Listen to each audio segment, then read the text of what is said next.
Ese aquí es mitad. Es mejor que se aquí. Vamos a.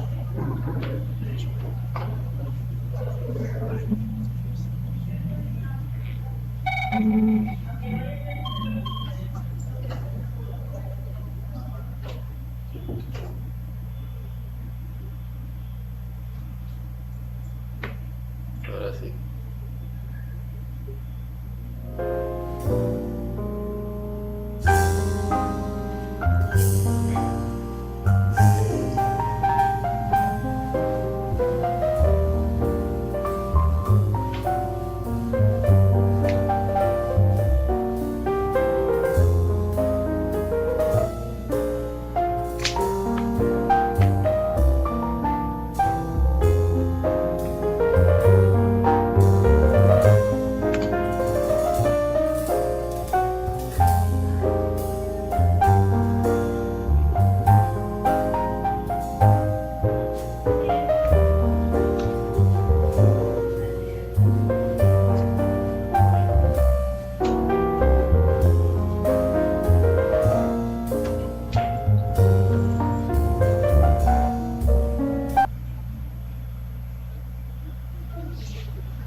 Profesores, profesoras, bienvenidos a esta sesión 84 del seminario Repensar las Matemáticas. Bienvenidos también todos los colegas que nos siguen por videoconferencia y a los que se conectan por el internet. Muchas gracias por acompañarnos. En esta mesa nos encontramos la maestra María Eugenia Ramírez Solís, colaboradora de la Coordinación General de Formación e Innovación Educativa, y su servidora Adriana Gómez, profesora del CECIT 13, Ricardo Flores Magón, del Instituto Politécnico Nacional, también del CCH Sur y de la Licenciatura en Ciencia Forense de la UNAM. En esta ocasión tendremos el gusto de platicar con la doctora Gloria García. Ella es investigadora del Departamento de Matemáticas de la Universidad Pedagógica Nacional. También ya les vamos a dar una capacitación para en Bogotá, la dinámica y los casos que tienen. En Bogotá, Colombia. Y hablaremos con ella del campo de la evaluación en matemáticas. Ella se encuentra ahora en la Universidad Autónoma de Occidente, en Cali. Muchas gracias, Gloria. Buenas tardes, María Eugenia. Buenas tardes a todos los profesores y los colegas del seminario, especialmente a Liliana, María Eugenia y Adriana, mis agradecimientos por tan distinguida invitación, por el acompañamiento en la preparación y por la oportunidad de compartir con todos ustedes experiencias y preocupaciones comunes en torno a un tema de tanta actualidad, tan cuestionado y complejo como es la evaluación en matemáticas. Algunos estudiosos señalan que abordar el problema de la evaluación supone necesariamente tocar todos los problemas fundamentales de la educación.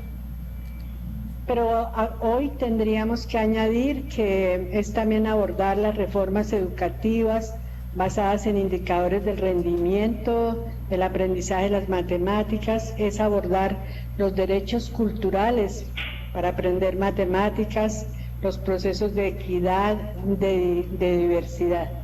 Me parece por eso que de verdad es una gran experiencia compartir con todos ustedes las preocupaciones en torno a esta temática. En efecto, el tema que hoy nos ocupa es uno de los que más se discuten en el campo educativo y en nuestro quehacer docente cotidiano. Por supuesto que también en la sociedad. La doctora Gloria ha estudiado este tema a lo largo de su trayectoria como investigadora y hoy nos compartirá sus experiencias y hallazgos más relevantes. Para conocer un poco más sobre la trayectoria de nuestra invitada, a continuación les presentaremos una breve semblanza al respecto. Asociación.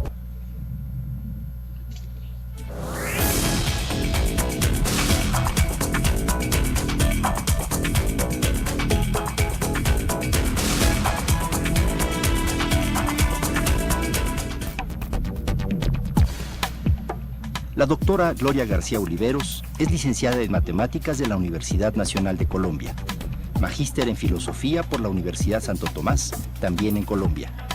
Es profesora titular del Departamento de Matemáticas de la Universidad Pedagógica Nacional. Su investigación ha girado en torno al campo del currículo, la escolarización de las matemáticas y a los procesos de inclusión y exclusión en educación matemática. Con colegas colombianos, ha trabajado en consolidar la comunidad colombiana de educación matemática y ha sido editora de las memorias del Encuentro Colombiano de Matemática Educativa. Ha editado libros con colegas en Aalborg, Suecia. Es miembro fundadora de ASOCOLME, asociación que agrupa investigadores y docentes de las Universidades Pedagógica Nacional, Distrital Francisco José de Caldas, Universidad de Antioquia y Nacional de Colombia. En la actualidad, Gloria García es miembro de la Junta de ASOCOLME. Entre 1999 y 2005 se desempeñó como vicepresidenta, asumiendo posteriormente la presidencia durante 3 periodos, comprendidos del 2005 al 2011. Sus líneas de investigación: diversidad y aprendizaje en matemáticas, evaluación y aprendizaje en matemáticas, le han permitido participar en programas de educación continua para maestros, así como también en las nuevas políticas educativas colombianas sobre las matemáticas escolares. Su experiencia laboral se encuentra en el Gimnasio Femenino, profesora de educación básica, Universidad Externado de Colombia, profesora de la maestría en procesos de lectoescritura y matemáticas, Universidad Pedagógica Nacional, desde 1993. Entre sus principales publicaciones encontramos: publicados en revistas especializadas, ¿qué hay detrás de las dificultades que presenta la comprensión del concepto de número real? Una aproximación epistemológica, didáctica y cognitiva a nociones básicas y conceptos del cálculo, reformas en la enseñanza de las matemáticas escolares, perspectivas para su desarrollo, factores relativos a la identificación de funciones polinómicas a partir de su representación gráfica, entre otros, Mathematics, Education and the Dignity of Being, Pitágoras, Journal of the Association of Mathematics Education of South Africa, el currículo de las matemáticas escolares y el gobierno del sujeto moderno, la producción de la exclusión, currículo y culturas en el aula de matemáticas, perspectivas socioculturales de la educación matemática, libro resultado de investigación, la aproximación, una noción básica en el cálculo, un estudio en la educación básica, infinito actual y potencial, procesos infinitos, validación de las representaciones aproximadas, valores aproximados, producción bibliográfica, Alfa 6, 7, 8 y 9, serie de matemáticas para educación básica secundaria y media vocacional, lineamientos curriculares, matemáticas, áreas obligatorias y fundamentales, matemáticas escolares, teorías de aprendizaje de las matemáticas, organizador curricular, matemáticas modernas, currículo y evaluación en matemáticas, un estudio en 3 décadas de la educación básica, prácticas de evaluación en las clases de matemáticas, segundo estudio regional, comparativo y explicativo.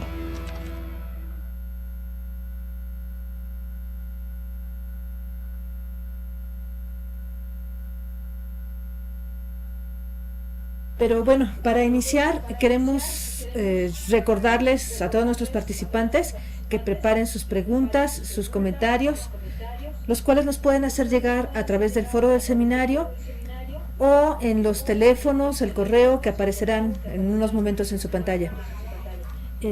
Ya todos ustedes saben más o menos la modalidad del seminario.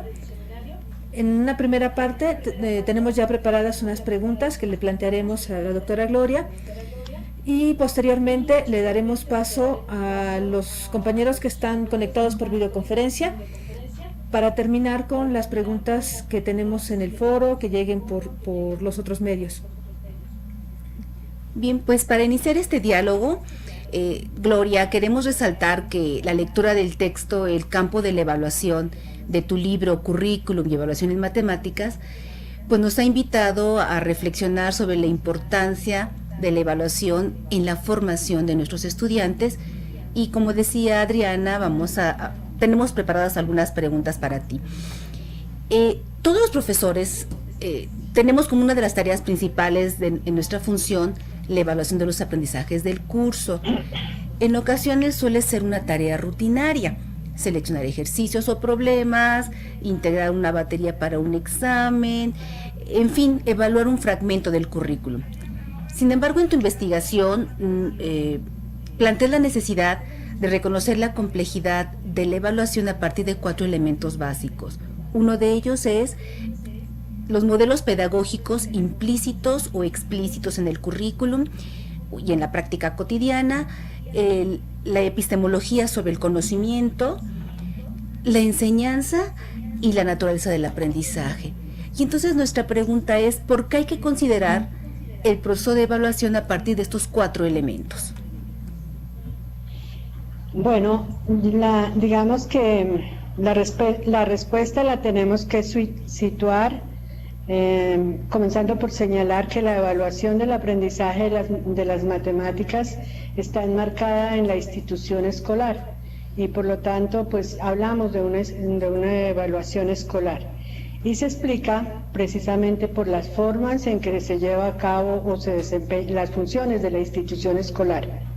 En un comienzo, entonces, se instaló como un proceso técnico de verificación de resultados de aprendizaje acorde con objetivos asociados, lo que hoy conocemos como los logros, de los cuales pues se debían obtener o se deben obtener evidencias escritas.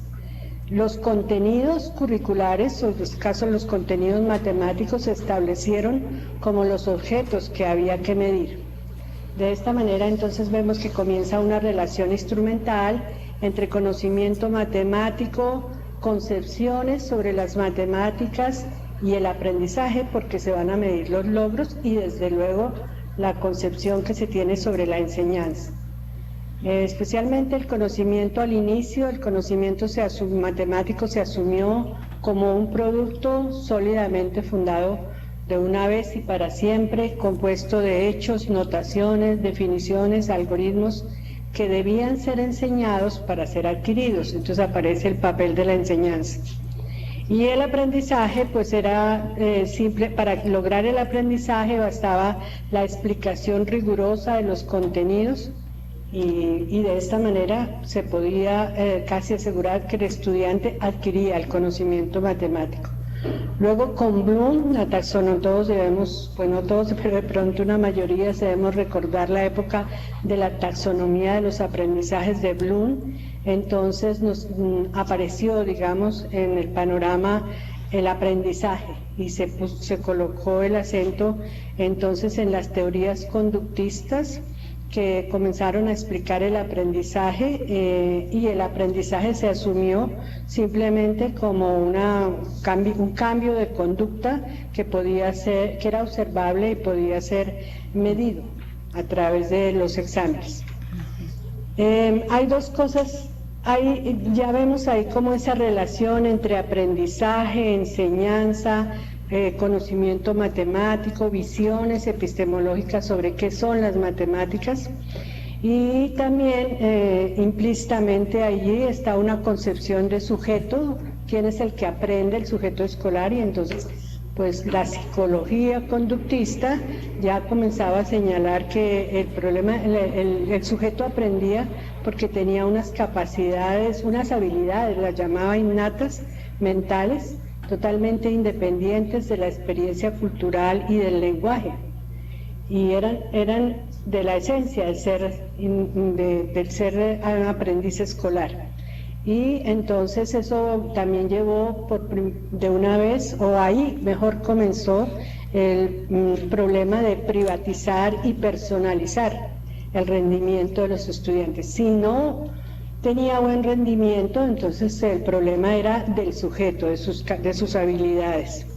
Y desde ese marco, de esas relaciones, también se fueron configurando lo que se ha llamado la teoría del déficit cognitivo.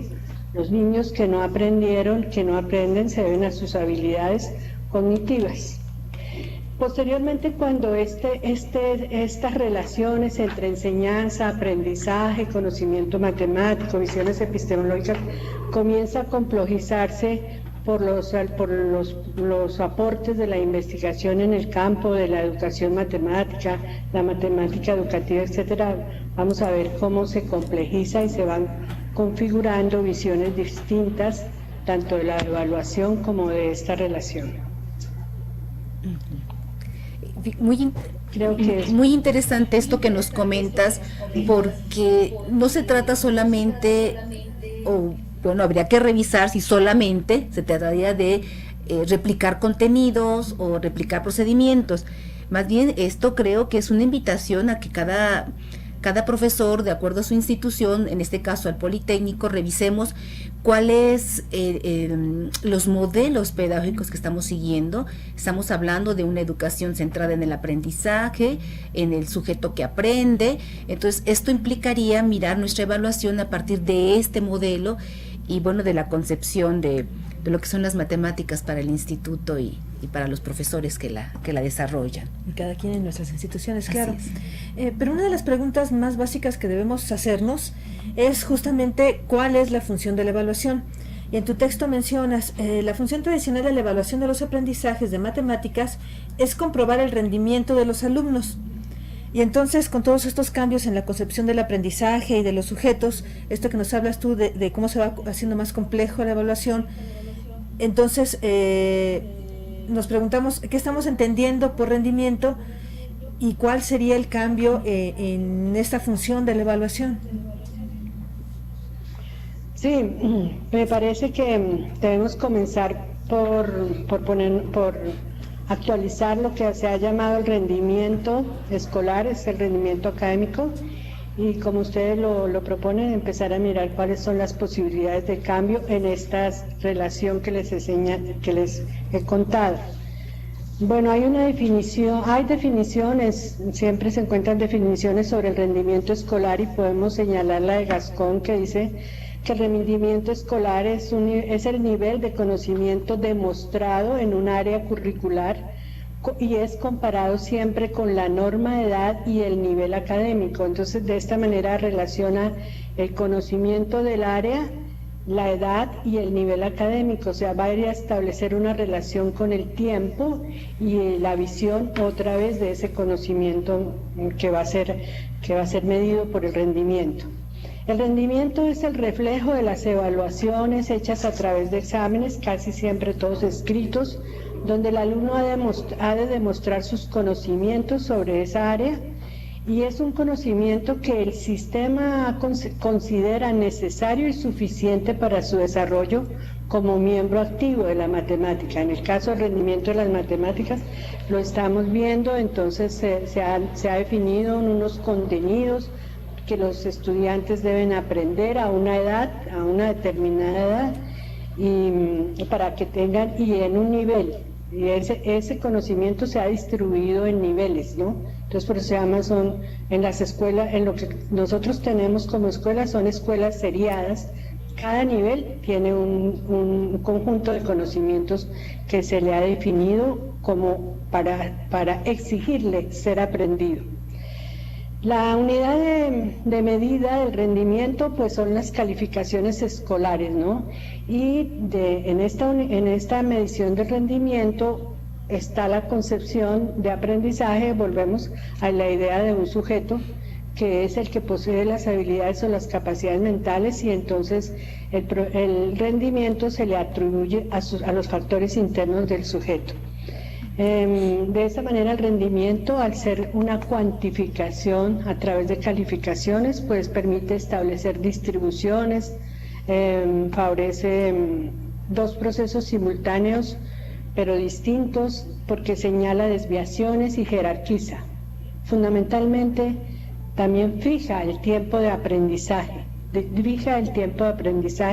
y determina en qué tiempo el estudiante tiene que aprender tales contenidos. Son tiempos reales que se le fijan, y si no cumple esos tiempos va a comenzar a generarse lo que se llama el fracaso académico, y si es en muchas áreas va a ser el fracaso escolar, la deserción, etcétera. Esa es la noción de rendimiento que implica estas relaciones con el tiempo, con la seriación de los aprendizajes, etcétera. ¿Cómo sería este cambio? Y bueno, el cambio articula trayectorias distintas. De un lado, para poder cambiar esta visión de rendimiento, entonces habría que cambiar la relación que veíamos, que describí arriba, ¿no? Una visión de las matemáticas escolares, habría que cambiarla a una visión epistemológica, habría que cambiar los modos de enseñanza, de aprendizaje, Por ejemplo, en términos de lo que es el conocimiento matemático escolar, habría que tener una visión más compleja de lo que es el conocimiento matemático en relación no solamente a su estructura epistemológica. Hoy, por ejemplo, hay visiones epistemológicas sobre el conocimiento matemático escolar que relacionan la estructura epistemológica y la fenomenológica, y esa visión permite hacer organizaciones más complejas del currículo, ya no solo un listado de temas, por decir algo, para ejemplificar. Para séptimo grado aquí se propone la enseñanza de la función, pongámosle, y entonces se considera en una visión muy superficial el conocimiento matemático, que para aprender función el estudiante solo necesita función como relación, como un tipo de relación, pues hay que enseñarle primero qué es relación, tipos de relaciones, y luego se le da la definición y de esa manera aprendió. No, estas visiones más complejas del conocimiento no solamente se van a quedar en la definición, sino ya en organizaciones complejas del conocimiento matemático visto como conceptos, procedimientos. La investigación en educación matemática en general, podemos decir que ha aportado mucho para complejizar ese currículo de matemáticas y su organización. Por ejemplo, hay una organización que se llama por dominio de conocimientos, entonces se dice números y operaciones. ¿Qué concepción hay aquí y qué hay detrás de esa organización? Pues mostrar todas las relaciones, es mostrar como la red de conceptos, de procedimientos que hacen posible ese dominio del conocimiento, y que el problema del aprendizaje no va a ser solamente la definición. Hay otras, por ejemplo, la escuela, la investigación, el enfoque de la TAD, que es la antropológica didáctica, propone una organización del conocimiento matemático regional, organizaciones regionales que abarcan no solamente la parte epistemológica, sino en su relación con lo que modela.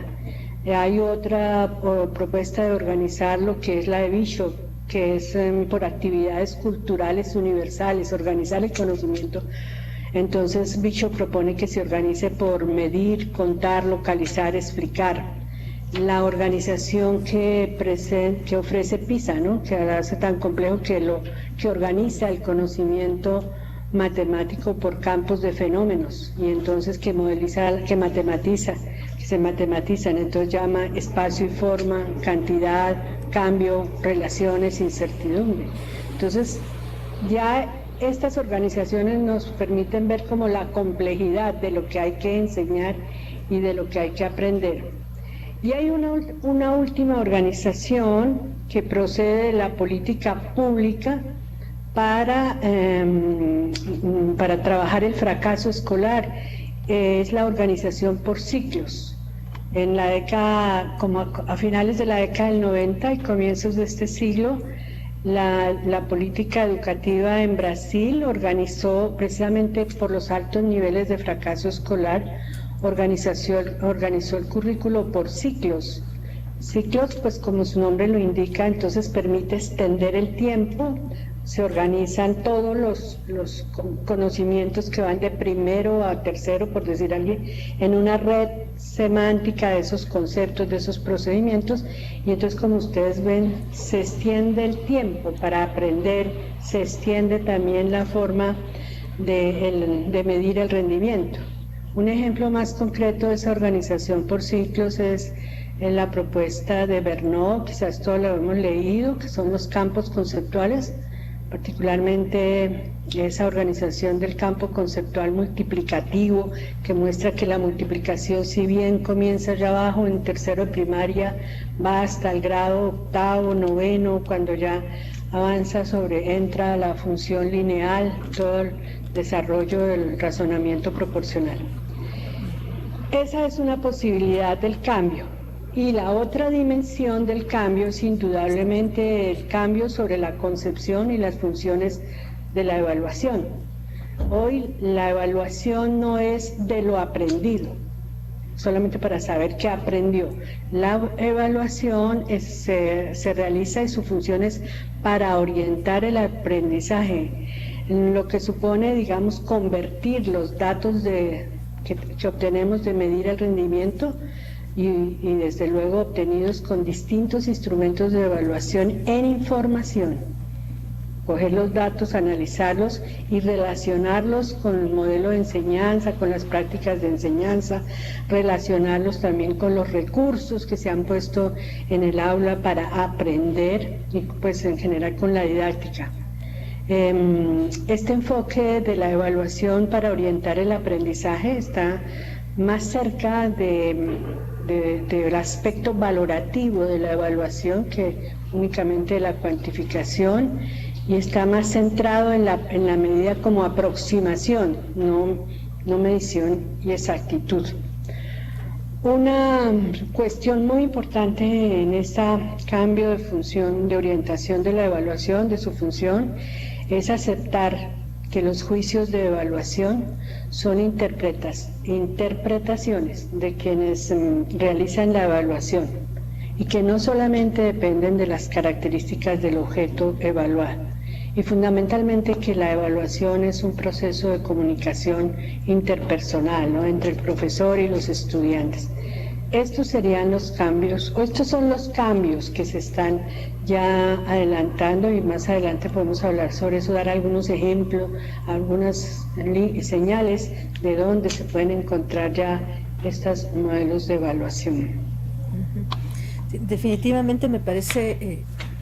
Yo creo que definitivamente me parece súper trascendente esta idea de orientar el aprendizaje a partir de lo que vemos en la evaluación, y que ya no es nada más la calificación, sino que tenemos mucho más información que ir aprovechando y que ir trabajando con ella. Y si en efecto el proceso de evaluar es no caer solo en evaluar contenidos, en tu trabajo de investigación hablas sobre los fines de la educación matemática. Fíjate que en educación superior se concibe el aprendizaje en nuestra institución, el aprendizaje de las matemáticas a partir del campo de formación profesional de los estudiantes. Y la pregunta es, ¿cuál sería la finalidad o la función de las matemáticas para aportar al campo profesional? Bueno, voy a hablar de esta experiencia en educación superior y en la evaluación del aprendizaje de las matemáticas, desde el trabajo que estamos adelantando precisamente acá, en los cursos en la Universidad Autónoma, en los cursos que se han llamado cursos Matemática Cero o cursos bisagra de matemáticas, para lograr como articular y retener y preparar mejor a ese estudiante que llega a la educación superior, y es un trabajo que estamos realizando aquí con los profesores del Departamento de Matemáticas. Esta experiencia, que lleva ya casi un año, nos ha permitido reflexionar sobre los fines del aprendizaje de las matemáticas en su relación con el campo de formación profesional de los estudiantes y de los programas de formación profesional. Voy a ser más precisa. En nuestro caso estamos trabajando en 2 cursos de matemáticas que están en relación a ingenierías y a las ciencias económicas y administrativas. Lo que nosotros vemos aquí es que las matemáticas en este nivel estarían más la matemática estaría más en función del campo profesional, o sea, hablaremos más de competencias matemáticas, de la modelación, por ejemplo. Hemos hecho una revisión de los estudios de evaluación en educación superior, y desde luego encontramos la propuesta mexicana Matemáticas en Contexto. Hay otras propuestas que ya son modelos para la determinación de habilidades matemáticas necesarias para el ingeniero. Y hay un proyecto muy grande que es el proyecto danés, que se llamó Competencias y Aprendizaje de las Matemáticas. En todos estos modelos, efectivamente, la evaluación parecería estar enfocada solamente hacia lo cognitivo, lo que tiene que aprender. Pero el campo profesional requiere de valores culturales propios de ese campo. Por ejemplo, en ingeniería, Se requiere trabajar en equipo, cooperar con los compañeros, comprometerse con procesos de innovación, de explicación. Entonces, lo que supone que la evaluación debe asumir que las matemáticas aquí no son solamente la parte epistemológica, sino también que puede verse como una de las construcciones humanas y por lo tanto debe introducir en los valores culturales propios de las matemáticas, ¿no? Entonces, que estarían integradas al conocimiento. Y que habría que entrar a hacer esas valoraciones de esa forma de ser cultural matemáticas que le sirve al campo profesional. En este momento en el país la educación universitaria experimenta una situación de renovación hacia la enseñanza y hacia el aprendizaje, y que nos permite, digamos, efectivamente empezar a pensar cómo sería introducir esos valores culturales de la matemática, ¿no?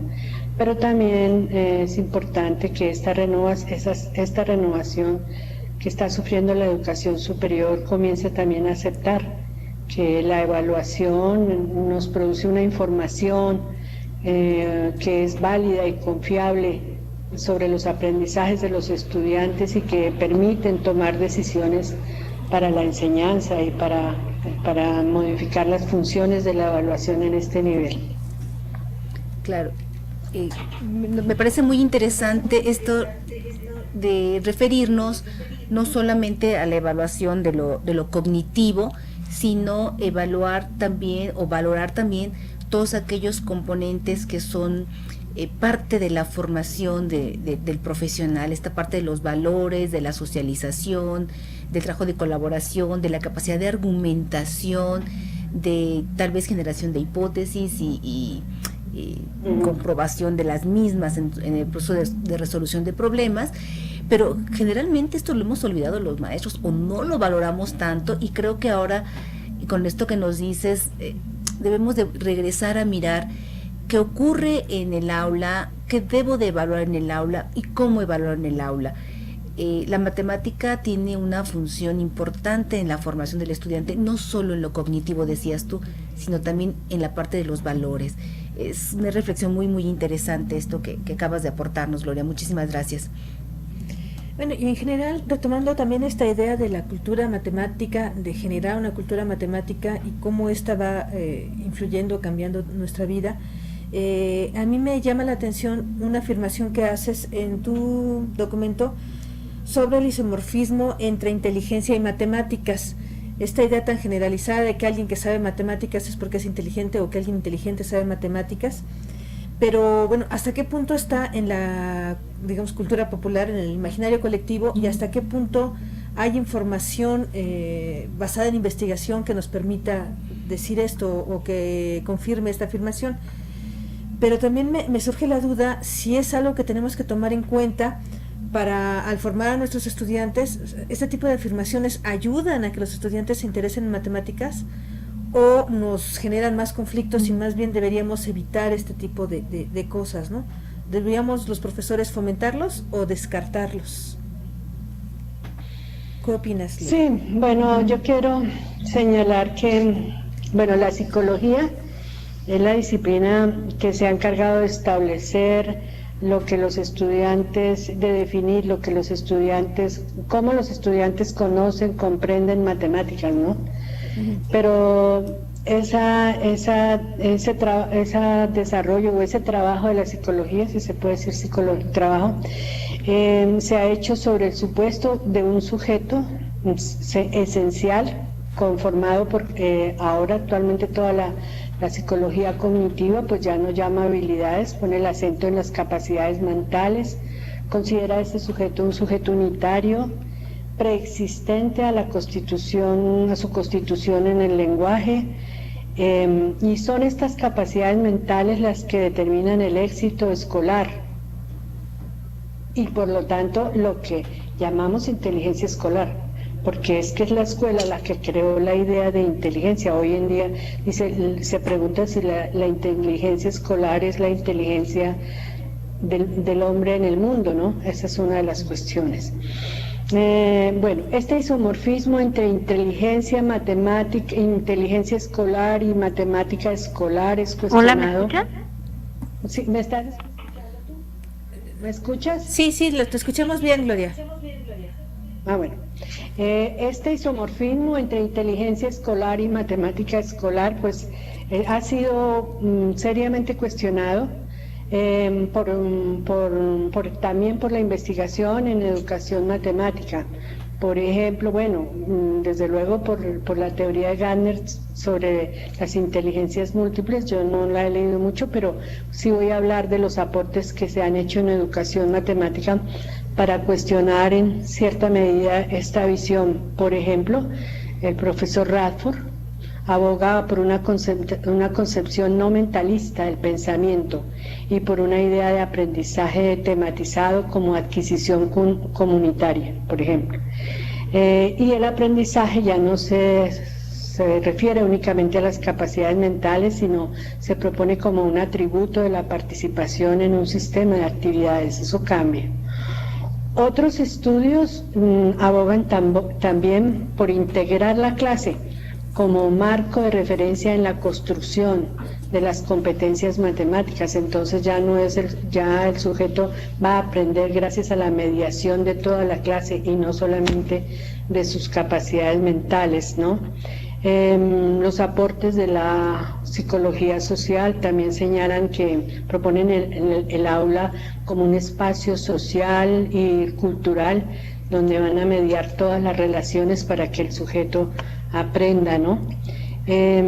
Podemos decir, de manera general, sí podemos decir que esta relación ha sido seriamente desmantelada en ese principio de que es el sujeto inteligente el que posee capacidades mentales que puede aprender matemáticas. Los estudios hoy se dirigen a analizar la clase, a analizar el papel del profesor, ¿no? Entonces sí creo que debemos cambiarla, ¿no? Ok, muchas gracias, Gloria. Esta idea de la construcción social, de que todo el grupo estamos trabajando juntos, estamos aprendiendo juntos, me gusta, me parece muy importante. Y desmitificar esto de solo los inteligentes aprenden matemáticas, pero ¿qué es inteligente? ¿Qué es ser inteligente? Y bueno, todo esto que tenemos que revisar nuevamente en nuestros esquemas de pensamiento, los profesores y las escuelas en general. En tu investigación resaltas también la necesidad de conciliar el currículum con la cultura, con la parte social, sociocultural. ¿Cuál es el sentido o la importancia de la enculturación matemática en el proceso de la evaluación? Bueno, esa pregunta es, ¿cuál es el proceso, cuál es la importancia de la enculturación en el proceso de evaluación? Yo, a mi manera de verla y de entenderla, para mí tiene como un sentido. Y es, tradicionalmente la evaluación en matemáticas solo ha evaluado lo que yo decía, el conocimiento matemático en sí mismo, todo lo que es su estructura analítica. Hoy la enculturación particularmente ha puesto en evidencia la relación de la enculturación entendida como Bishop, por ejemplo, preguntaría uno, ha puesto el conocimiento matemático en relación con los contextos culturales de los estudiantes, con los saberes de las etnias, y a reconocer que hay afuera de las matemáticas, que en las matemáticas también se hacen y se trabajan en otros campos que no son solamente los campos puramente matemáticos. Entonces, digamos que uno ve esa relación cuando se trabaja sobre la modelación. La modelación es una actividad matemática que permite establecer esas relaciones entre lo matemático y las prácticas culturales con las matemáticas y las prácticas sociales con las matemáticas. Es algo así como lo que señalaba en la primera pregunta, ¿no? Hoy se tienen que tener dos relaciones, el campo epistemológico de la misma matemática y una estructura y un campo fenomenológico para algunos, ¿no? Para otros es la enculturación, para otros es esa relación con la etnomatemática, pero digamos que lo que articula a la evaluación es ese papel de la modelación, pienso yo, desde mi visión, ¿no? Claro, los maestros generalmente toman en cuenta la evaluación, decíamos hace un rato, de solamente lo cognitivo, y se nos ha olvidado recuperar estas relaciones de la matemática con el contexto cultural, regional, local, generacional tal vez, y muchas veces los mismos alumnos dicen, pues para la matemática solo es para la escuela, no es para pasarla en la escuela, y porque en mi vida cotidiana hago otras cosas. Sin embargo, la relación es sumamente estrecha, y estos vínculos de lo social y lo escolar me parece que de repente no se miran como algo que podría estar más integrado en el aprendizaje de las matemáticas. Bueno, pues me parece que también esto habría que reflexionarlo en el colectivo de los profesores. ¿Qué está pasando con esta visión decías tú hace un rato, por ejemplo, de organizar estos elementos de matemáticas en contexto, ¿no? Matemáticas en contexto tal vez podría apoyar un poco este proceso. Sí, yo quisiera retomar la parte que decías de la epistemología como uno de los campos que hay que considerar, uno de varios, sí. En particular, tú presentas en tu texto una serie de preguntas epistemológicas de las cuales, bueno, yo quiero destacar lo que decías de quién y cómo validar el aprendizaje, quién y cómo debe validarse el aprendizaje, y por otro lado, quién y cómo validar la enseñanza. Entonces yo quería preguntarte, ¿por qué considerar estas dos partes del proceso que nos interesa, el aprendizaje, la enseñanza y el aprendizaje, por separado? Y cómo relacionamos esto con lo que sería la validación externa, que tanto nos ha pegado, tanto nos ha preocupado en Latinoamérica en general, creo. Esta validación externa, y por otro lado también, perdón si me extiendo demasiado, la validación entre pares, como lo hacemos en las cuestiones como artículos de investigación y eso, que son otros investigadores los que los revisan, los que dicen hasta qué punto es válido, si permite publicarse o no. Igual en los grupos, una validación entre los compañeros, ¿cómo la ves? ¿Cómo debemos aprovecharla? Bueno, es larga tu pregunta, pero voy a también ¿me estás oyendo? Sí. Voy a hacerla también por partes la respuesta.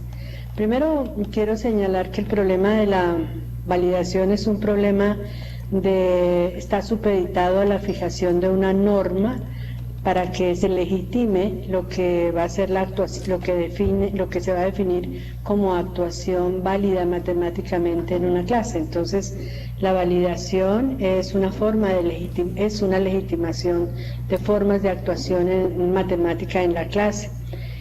En ese sentido, la función de la norma es establecer lo que se considera válido y al mismo tiempo, aunque no lo dice, invalida las actuaciones que no están de acuerdo con la norma.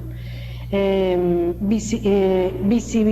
la norma lo que hace es visibilizar lo que no es normal, ¿no?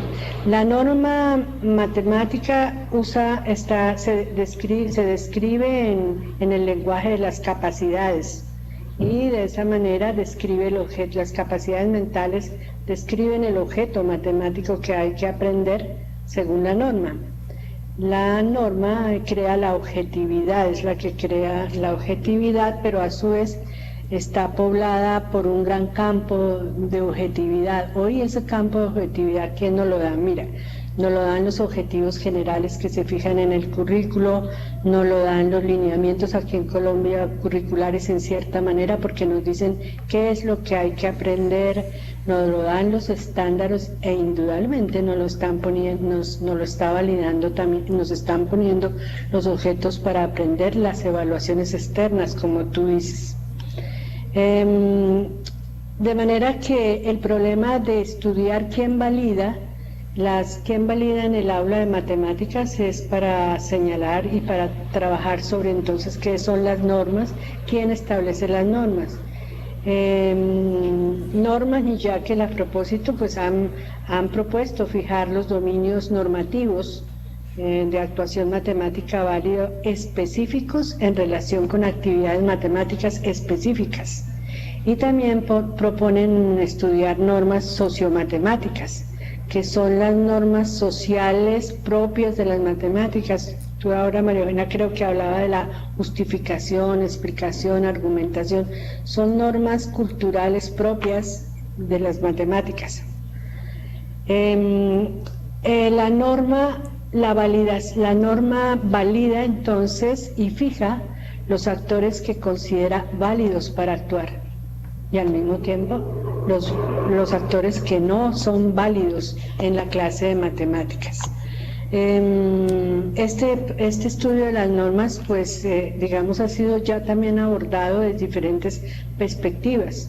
Nuria Planas, en España, a partir de la presencia de la interculturalidad en las aulas españolas con toda la migración, comenzó a estudiar, comenzó a cuestionar el carácter universal de los significados normativos para las prácticas matemáticas en el aula. Voy a dar un ejemplo.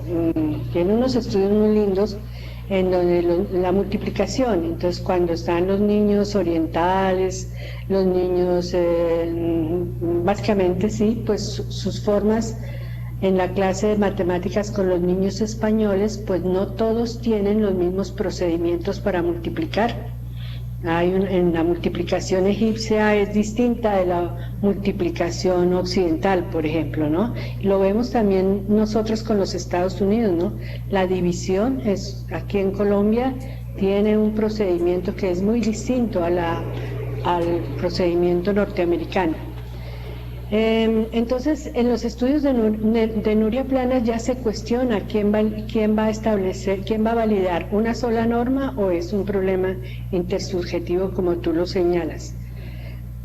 Y termina señalando que precisamente el problema de la validación es un proceso que se lleva a cabo de manera intersubjetiva.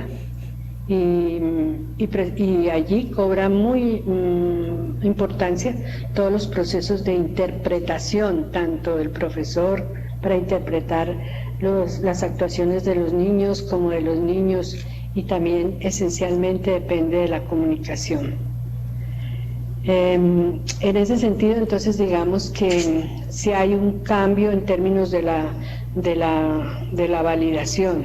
Y ahora me voy a referir entonces al problema de la validación que nos está produciendo la evaluación externa. Cuando tú te preguntas, ¿tiene que ser esta una validación externa? Pues yo sí creo que las evaluaciones externas nos están colocando el problema, nos están fijando qué es lo que debemos enseñar y qué es lo que debemos aprender, y al mismo tiempo entonces nos validan con los resultados y sus ranqueamientos si lo estamos haciendo bien o no lo estamos haciendo bien. Pero ahí hay un problema, y creo que también lo sufrimos, como tú dices, en Latinoamérica. ¿De qué pruebas externas estamos hablando? De las pruebas externas nacionales y de las pruebas externas internacionales. Creo que ustedes también en México lo sufren. Nosotros en Colombia tenemos pruebas externas nacionales que se llaman pruebas saber. Tenemos dos tipos de pruebas, pero tenemos también la prueba en este momento externa PISA. Entonces tenemos dos pruebas. Entonces la pregunta es quién nos valida y si nos validan de la misma manera. Entonces uno ve en Colombia, por ejemplo, que la prueba externa nacional lo que valida es el aprendizaje escolar fijado por el currículo nacional. Entonces, nacionalmente se crearon unos estándares de matemáticas, bueno, de todas las áreas, que fijaron lo que se debía aprender. En las pruebas nacionales se miden esos estándares, esas normas, y entonces se dice si los niños están bien o están mal con respecto, y entonces validan. ¿Cómo validan? Al socializar, al dar el ranqueamiento de las escuelas, de las escuelas. Mientras que la prueba internacional, en este caso PISA, pues la característica de la prueba PISA es que tiene una orientación globalizante, no nacional. Entonces, las matemáticas que tenemos que aprender son las matemáticas que deben ser homogéneas para el mundo. Y entonces, pues PISA no valía el rendimiento de los estudiantes, ¿no? PISA no valía eso. PISA no valida eso. PISA lo que evalúa son las competencias de la próxima generación. No es lo aprendido en la escuela, es sobre el dominio de las matemáticas en su vida futura. Esas son las cosas distintas de PISA y de la prueba nacional. ¿Cuál nos valida y cuál nos produce crisis?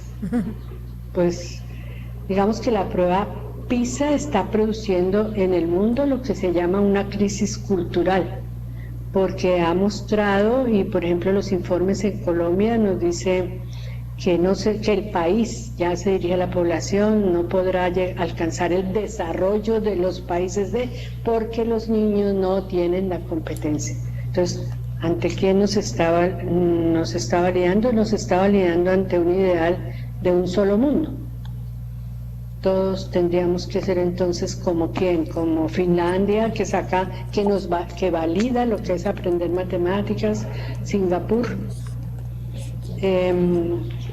Hay una cosa muy importante en este tipo de validación, ya sea la nacional o la internacional, y es que han abierto la caja negra de la clase. Se han permitido, ya entra a la clase, qué pasa en la clase, por qué los niños no aprenden. Y bueno, también han llegado ya a preguntarse cuál es el rol del profesor, a pensar sobre la formación, cómo debe ser ese profesor para que realmente todos los niños puedan aprender, porque cuando se pide que todos los niños puedan aprender y lo logramos, pues estamos en procesos de validación. De manera que son muchas las preguntas que hay ahí, pero me parece que ese es como un panorama en términos de la validación de las pruebas externas y de la validación en la clase. Muchas gracias, Gloria. Esta parte de distintas culturas, decías tú, cómo van entrando a las escuelas, en particular de España o de otros lugares.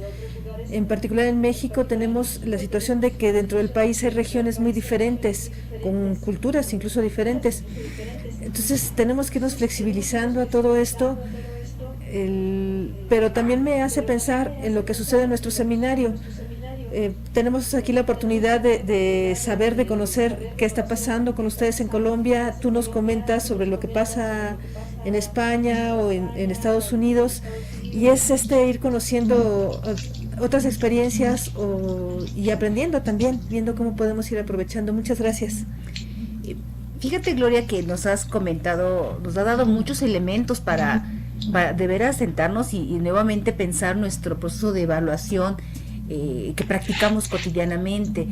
Y uno de los aspectos que me gustaría como enfatizar, aunque ya has dado varios aportes de ello, es hablar sobre los criterios de evaluación. Uno de los aspectos que generalmente decide cada profesor, pero no necesariamente en colegiado, son los criterios para evaluar, y algunos maestros continúan utilizando el examen como única vía para evidenciar el aprendizaje.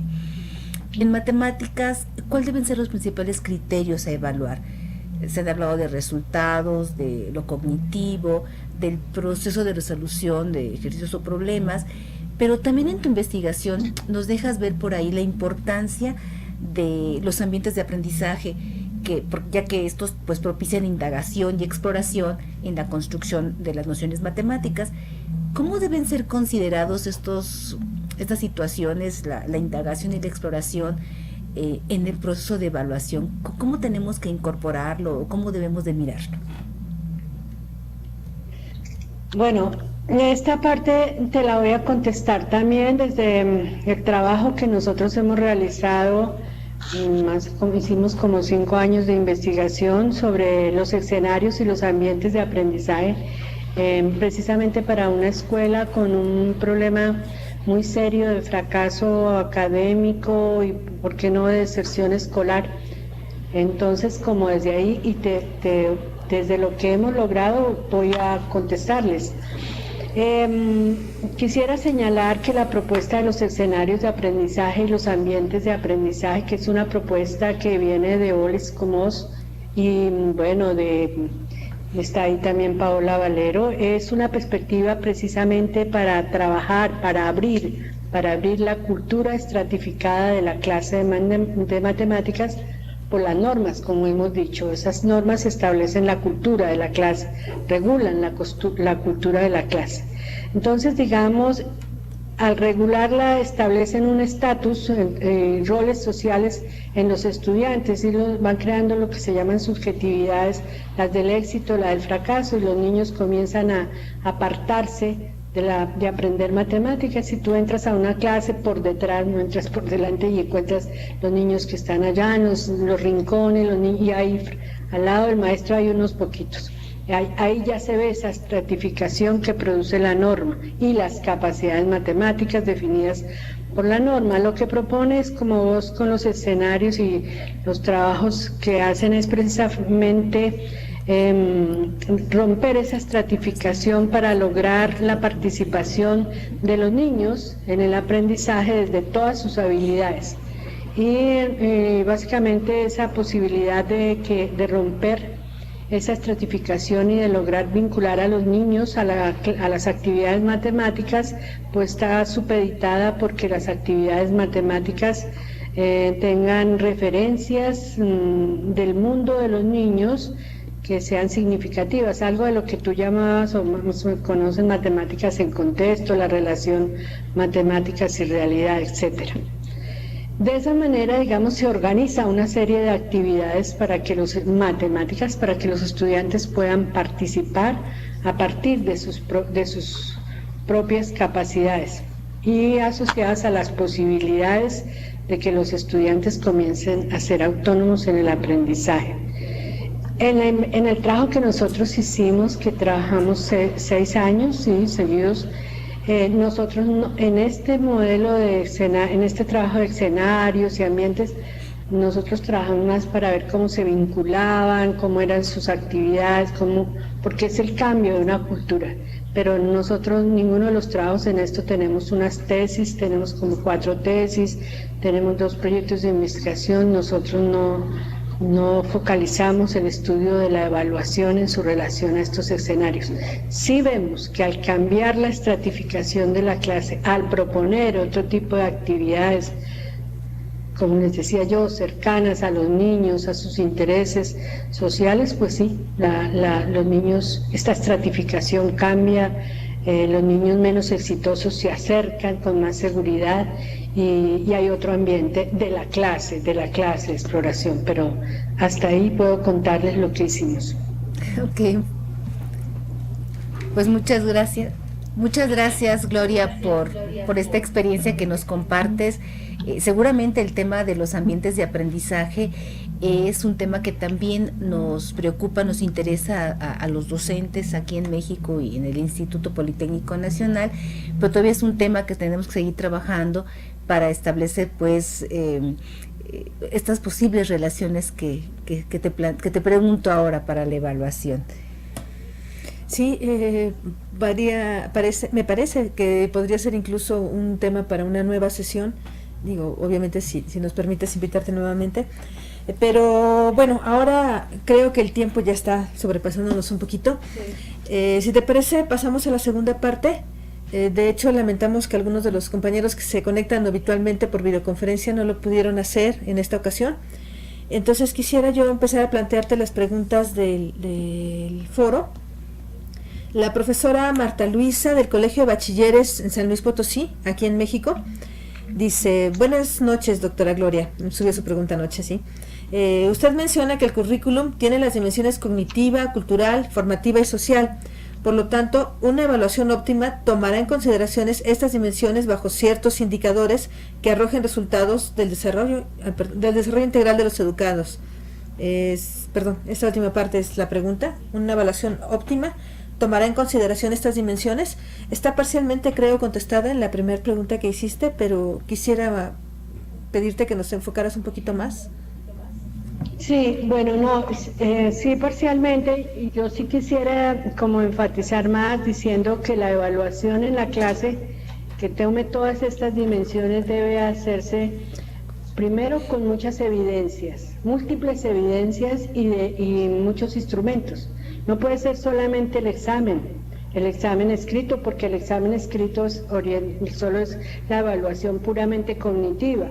Pero para mirar toda esa forma de comportarse en la clase, no solamente socialmente como exige la escuela, sino ya con valores culturales, digamos en cierta medida matemáticos, que los niños exploren, indaguen, etcétera, pues se necesita poner una serie de actividades totalmente distintas al examen. Por ejemplo, hay que incorporar el trabajo por proyectos. Al proponer un proyecto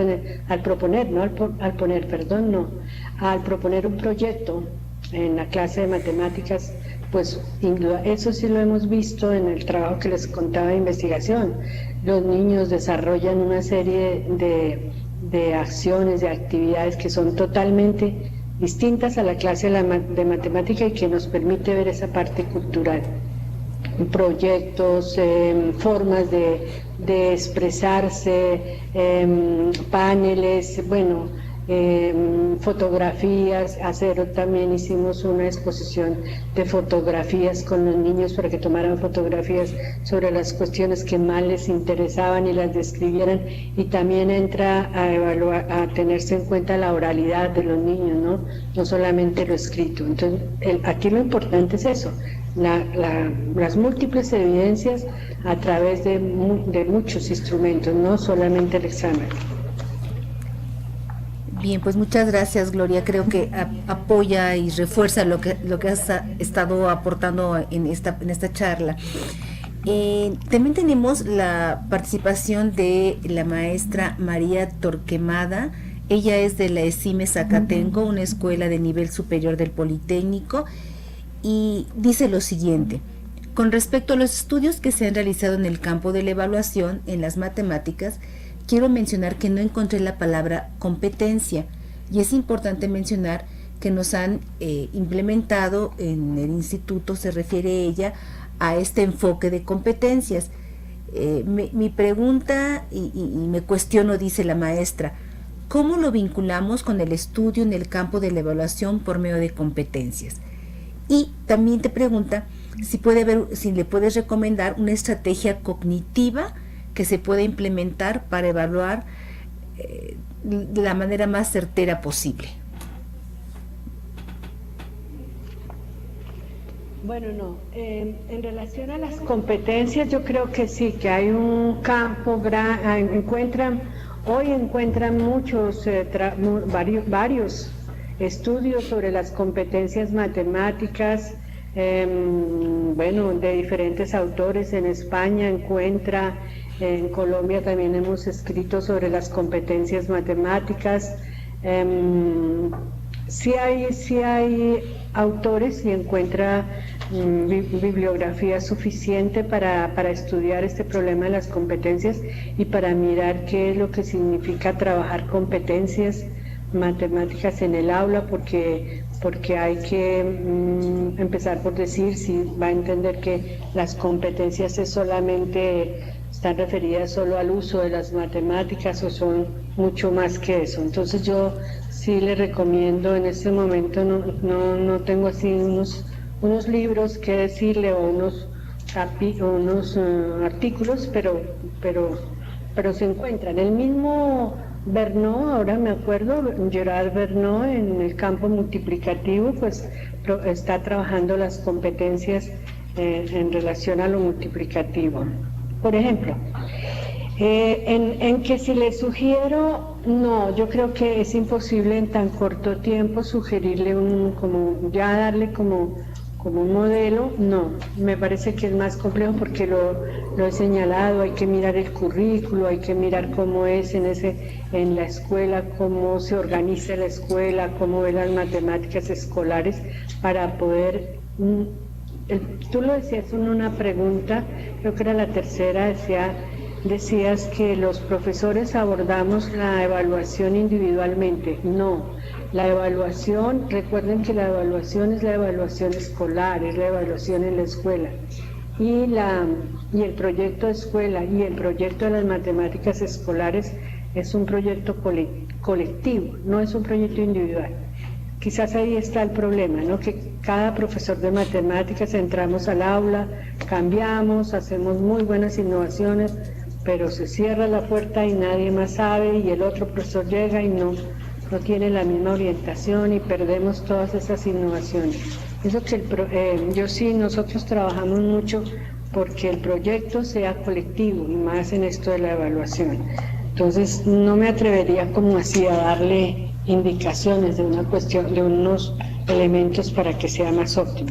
Sí creo que hay muchos, vuelvo y le reitero, ¿no? Estudios o documento o bibliografía que se podría consultar para esa construcción, para esa escuela donde ella trabaja. Incluso podríamos decirle a la maestra María que en el país se han trabajado las competencias para matemáticas en toda la educación básica y media superior, pero es cuestión de consultarlo. Le subiríamos en el foro alguna liga para que ella tuviera. Y esta última parte con la que cierras, la recomendación de no mirar la evaluación ni el quehacer del profesor de matemáticas en este caso como algo aislado o independiente, sino la necesidad de mirarnos como un cuerpo colegiado para fortalecer, identificar las mejores estrategias, contrastar las experiencias, valorar los avances de uno u otro profesor. Me parece que esa es una invitación muy importante a fortalecer el trabajo colegiado, y muchas gracias también por esas dos observaciones que nos haces, Gloria. Sí, muchas gracias, Gloria.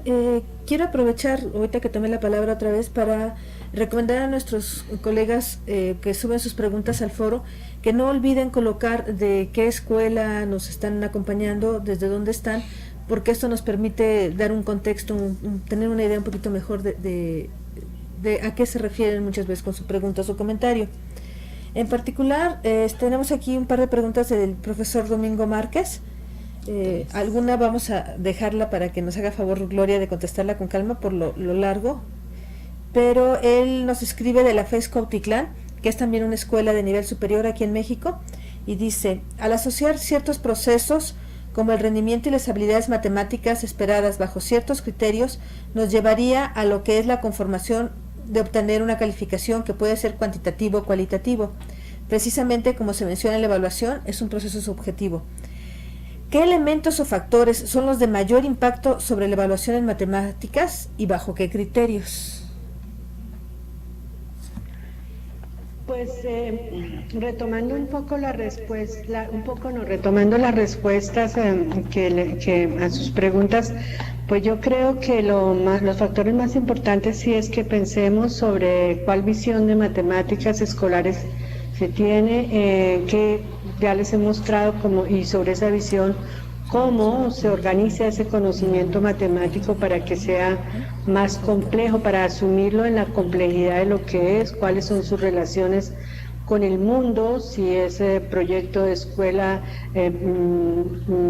esa relación de la escuela con la formación de ciudadanos, pues tiene que llevarse a cabo también en buscar la relación de las matemáticas con la sociedad, con las prácticas sociales, y entonces entraría también la parte de la que hemos hablado, de la que ustedes señalaban, enculturación y modelación, los modelos de si es una evaluación del aprendizaje, tal como lo plantea el profesor, y qué significaría definitivamente pensarla para orientar el aprendizaje.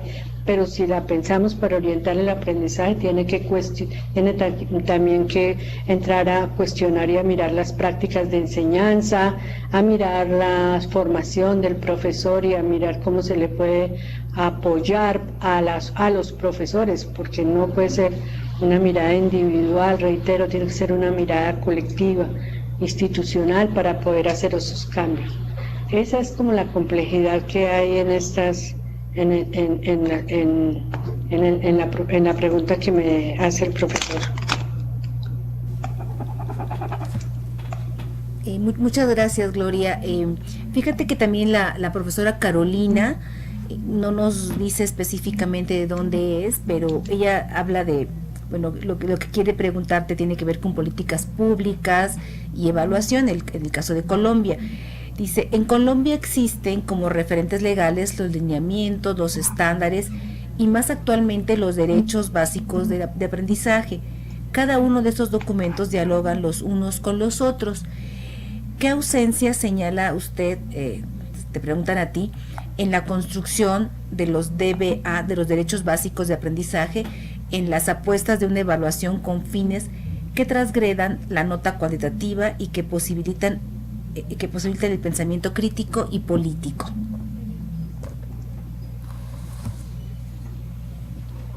Pues voy a ponerlas un poquito en contexto a toda la audiencia. En Colombia, sí, como señala la profesora, las políticas educativas están reguladas en este momento para la educación básica y medias con estándares, y muy recientemente el Ministerio propuso los derechos básicos del aprendizaje, que es, digamos, una manera de organizar detenidamente el currículo para esta escuela seriada, o sea, para primero, para segundo, puso todos los contenidos, todas las habilidades que hay que enseñarle a los niños. En este dilema estamos, porque de nuevo entonces quien define lo que debemos enseñar y cómo lo debemos enseñar es otra vez una autoridad que es externa a la escuela, a las matemáticas escolares y a los proyectos con ellas que realiza no solamente los profesores de una institución, sino la comunidad de profesores de matemáticas. Digamos que ese es como el gran cuestionamiento que se ve en Colombia de lo que ha hecho la imposición de los derechos básicos del aprendizaje, sin contar con la comunidad de profesores de matemáticas o la comunidad de todos los formadores de matemáticas. Entonces, en ese contexto, la pregunta que me hace la profesora, pues sí es como también una respuesta colectiva. Yo lo he dicho en Colombia, ¿no? Pienso que los profesores en Colombia y esta comunidad, pues tendríamos que también tener estudios. Yo creo que nos faltan estudios. No tenemos informaciones muy claras, estudios sobre, por ejemplo, la misma evaluación y los rendimientos en las escuelas, ¿no?, que nos permitan argumentar mejor este tipo de políticas que se nos imponen. Y para poder entrar a dialogar con la voluntad del Ministerio de Educación, que al dictaminar los derechos básicos del aprendizaje, pues diríamos que impone y desconoce, y mientras la comunidad no ha consultado. Tengo entendido que no ha consultado a la comunidad, y entonces, pero necesitamos tener muchos estudios nosotros sobre los rendimientos en las escuelas, sobre modos de evaluación distintos que pudiéramos mostrarle al ministerio y también entrar en ese diálogo. Es como la mirada que yo tengo.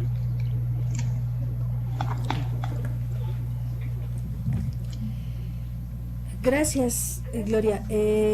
Otra pregunta que también nos hacen sobre qué sucede en Colombia. La profesora María Reina Navarro es de una escuela de nivel medio, de lo que sería bachillerato, aquí en México también, en particular en el Politécnico, y nos dice: agradecemos el compartir tus investigaciones con nuestra comunidad. Nuestro modelo educativo, con un enfoque por competencias, privilegia la evaluación integral de nuestros estudiantes, quienes tienen que ser evaluados en saberes conceptuales, procedimentales, y también se evalúan las actitudes de los estudiantes frente a la construcción de saberes antes mencionados. Sin embargo, tenemos grupos entre 50 y 60 estudiantes de primer semestre y entre 35 y 45 de los últimos semestres. Y vemos con cierta preocupación el tiempo que nos asignan para atender a un grupo de estudiantes con estas características, 5 horas a la semana, 1 hora diaria, resulta ser muy poco para evaluar de una manera eficiente, y sobre todo si se tienen 4 o 5 grupos. Entonces, nos pregunta cómo es allá en Colombia y desde tu perspectiva, cómo debería ser, cuántas horas deberíamos trabajar con nuestros estudiantes para que la evaluación, el aprendizaje y la evaluación fueran eficientes. Pero es una pregunta muy linda y aquí nos estamos sonriendo porque es lo mismo que le pasa a los profesores en Colombia, a los profesores de la educación básica y media, a los profesores universitarios en los primeros cursos, etcétera. Pero voy a hablar de la educación básica y media. Es la misma pregunta que hacen los profesores y me dicen, nosotros tenemos en la maestría en docencia en la matemática en la Universidad Pedagógica un curso que ofrecemos como electiva que se llama Evaluación de las Matemáticas y de las Ciencias, y cuando uno comienza a trabajar con los maestros para ver cómo cambian estos procesos de evaluación, es igual, ¿no? O sea, es imposible, casi que es imposible pensar en cambiar por el número de estudiantes, como lo ha hecho la profesora, porque la misma escuela tiene la presión oficial de la política pública que le está exigiendo es que suba en esa validación externa, que no mire nada más. Entonces casi que la misma pregunta es la de los maestros en la clase. Profe, pero ¿cómo vamos a cambiar? ¿Cómo intentamos cambiar para manejar 38, 40, 45 estudiantes y aunque se tengan las buenas intenciones? Bueno, a pesar de estas cosas, de estos hechos, yo sí creo que podemos trabajar con diferentes instrumentos de evaluación, y cuando digo instrumentos son actividades que se les propongan a los niños, actividades que no sean necesariamente el examen, porque es que el examen es individual. Podríamos trabajar actividades colectivas, pero proponer actividades matemáticas en colectivas es muy complejo, la tenemos que pensar muy bien para que efectivamente la actividad los niños puedan efectivamente, el problema colectivo exija para su solución lo colectivo. Miren, ese es un problema que nosotros hemos tratado de estudiar en ese seminario. Diferentes actividades para lo colectivo, lo individual, porque lo importante de ese cambio de evaluación es recoger esa información para mirar qué le pasa a los niños, qué le pasa y qué pasa con la enseñanza. Creo que es una posibilidad, uno. Y dos, yo sí he dicho en las partes que me han invitado y en las cuestiones oficiales que lo que es necesario es cambiar la unidad, voy a ver si lo puedo decir bien, la unidad de trabajo del docente en la escuela, la unidad de trabajo en la escuela, la unidad de trabajo en la universidad. ¿Saben qué es? La clase, o sea, nos ponen 40 horas y 40 horas, ¿cuántas son de docencia? 28, 36 en Colombia. ¿Cuántas le quedan para usted? 4, profesor. ¿A qué horas? ¿A qué horas puede hacer cambios en la evaluación? ¿A qué horas puede recoger la información y analizarla? Yo he dicho que los cambios para una evaluación, para el aprendizaje, para la escuela, para proyectos de formación con las matemáticas para los ciudadanos, para formar ciudadanos, sí, es un cambio en la unidad de trabajo del docente, más tiempo en las actividades y menos en la docencia, ¿no? Precisamente está trabajando para la docencia, porque prepara, porque analiza, porque elabora informes, porque se reúne con los profesores. Creo que de verdad, eso debería ser una bandera que entabláramos para mejorar la educación matemática en las escuelas. La última. Queremos plantearte una última pregunta porque estamos por cerrar nuestra sesión, pero la maestra Marta Luisa Rodríguez Recendis te ha hecho varias intervenciones con respecto a tu trabajo, y en una de sus intervenciones menciona que la evaluación, que en tu trabajo has mencionado que la evaluación solo se reduce a la tarea de dar una nota mediante una escala para obtener una calificación, pero esta puede ser muy subjetiva. Y entonces pregunta cómo abordar la evaluación a partir de las diferentes reformas educativas. Y dice, la evaluación debe ser cualitativa y no un tanto cuantitativa para conocer los aprendizajes de los estudiantes. Pregunta esa diferencia de lo cualitativo y lo cuantitativo de la evaluación. Sí, volvemos a lo que señalaba, y es reconocer que la evaluación es ante todo un acto de interpretación de quien evalúa, ¿no? Claro. Y entonces ahí está la subjetividad. Candice Morgan en Inglaterra tiene un trabajo muy lindo para mostrar, un estudio muy bonito para mostrar ese problema de la interpretación y la subjetividad en la evaluación. Lo podemos hacer todos, y es a través de un texto que un profesor de matemáticas califica a un niño, pues dárselo a varios profesores y vamos a ver que hay diferentes interpretaciones y por lo tanto pueden haber diferentes calificaciones sobre el mismo texto.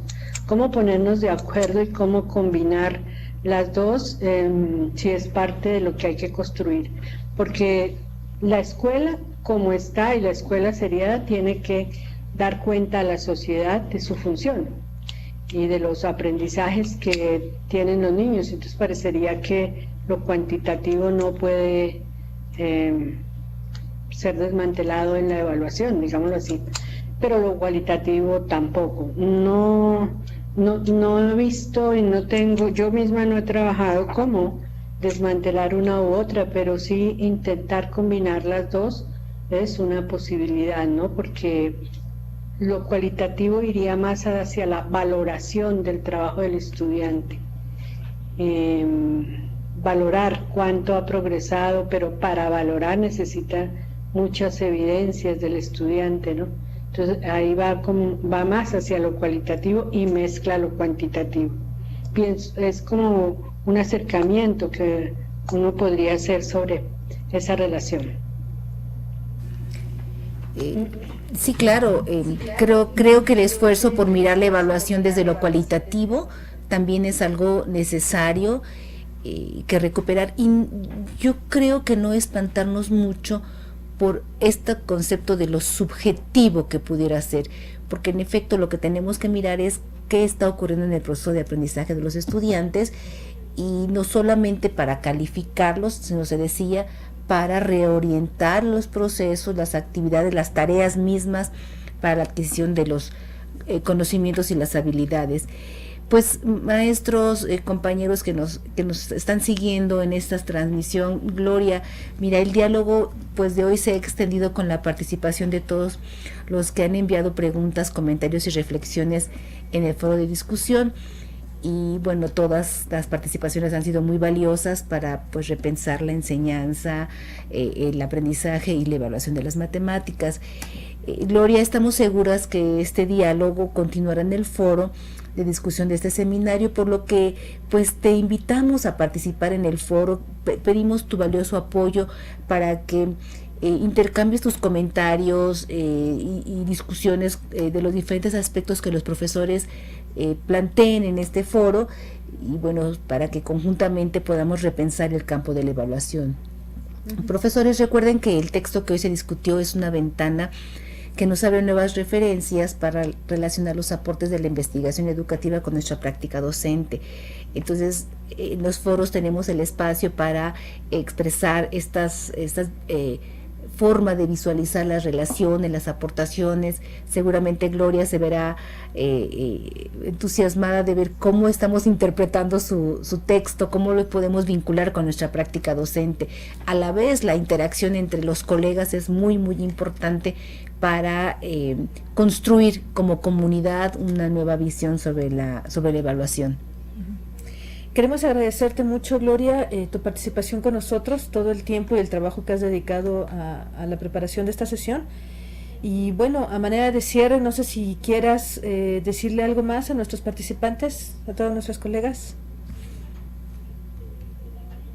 Mis agradecimientos, y ahora muchísimo más, después de haber estado y de haber oído las preguntas.